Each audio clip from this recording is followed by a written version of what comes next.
आज हम बात करने वाले हैं 3 ऐसी वेब सीरीज की जिसे आपको एक बार जरूर ट्राई करना चाहिए क्योंकि इनका कॉन्सेप्ट ही डिफरेंट है।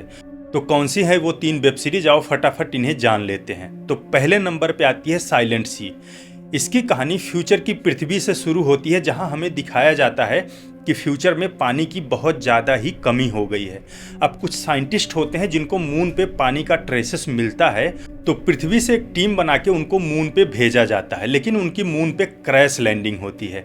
अब सिर्फ क्रैश लैंडिंग ही थ्रेट नहीं, इसके अलावा भी कई सारे थ्रेट्स हैं जो वहाँ उनका इंतजार कर रहे हैं। अब वो इन सारे थ्रेट्स को कैसे टैकल करेंगे और वहाँ पानी उनको मिलता है या नहीं, यही कहानी इस सीरीज में दिखाई गई है। और हाँ, VFX टॉप नॉक है भाई साहब, हिंदी डबिंग और साथ में एग्जीक्यूशन इतना तगड़ा है ना कि मैं पर्सनली रिकमेंड करूंगा आपको एक बार ये सीरीज को जरूर ट्राई करना चाहिए। दूसरी है 1899, जिसे नेटफ्लिक्स ने ऑफिशियली एक सीजन के बाद टर्मिनेट कर दिया कि भाई ये सीरीज आगे नहीं बनेगी। क्यों पता नहीं, पर कहानी ऐसी है कि करीब 1004 लोग एक शिप पे सवार होकर न्यूयॉर्क की तरफ निकलते हैं, लेकिन बीच समुद्र में इन्हें एक खराब शिप से सिग्नल मिलता है और वो लोग उस शिप की तलाश में निकल जाते हैं। शिप उन्हें मिल जाती है, लेकिन जब वो शिप पे पहुंचते हैं तो उन्हें वहाँ कोई इंसान नहीं मिलता। वहाँ उन्हें मिलती है सिर्फ एक डायरी को जब ये चेक करते हैं तो ये शॉक्ड हो जाते हैं, क्योंकि जो 1004 लोग उस शिप पे सवार हैं उन सबका नाम इस डायरी में है। अब इससे आगे अगर मैं कहानी बताऊं तो भाई ये स्पॉइलर हो जाएगा। हाँ, इतना आपको बता सकता हूं कि इस सीरीज में सारा खेल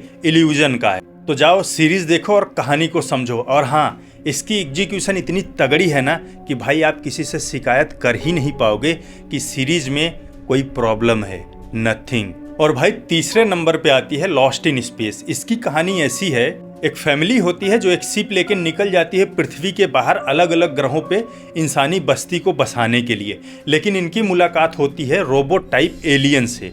अब भाई वो रोबोट टाइप एलियन इनके पीछे पड़ जाते हैं। अब ये एक से दूसरे से तीसरे ग्रह भागते भागते कुल 3 सीजन कंप्लीट कर दिए, लेकिन हाँ, तीसरे सीजन में कहानी को क्लियर करके बताया गया है और कहानी का एंड हो गया है। मतलब अब चौथा सीजन इसका नहीं आने वाला। बाकी भाई हॉलीवुड के VFX का कहना क्या, इनका VFX तो कमाल का होता है और स्टोरी, प्लॉट, विजुअल्स, एग्जीक्यूशन सब तगड़े होते हैं। तो मैं एक बार पर्सनली रिकमेंड करूंगा, अगर आपके पास टाइम है तो आप इन तीनों सीरीज को जरूर चेकआउट करें। और हाँ, वीडियो अच्छी लगी हो तो लाइक शेयर सब्सक्राइब करके जाना। और हाँ, कमेंट में बताना भाई अगर आपने देख लिया है तो कौन सी सीरीज आपको सबसे ज़्यादा अच्छी लगी थी। मिलते हैं अगली वीडियो में, बाय।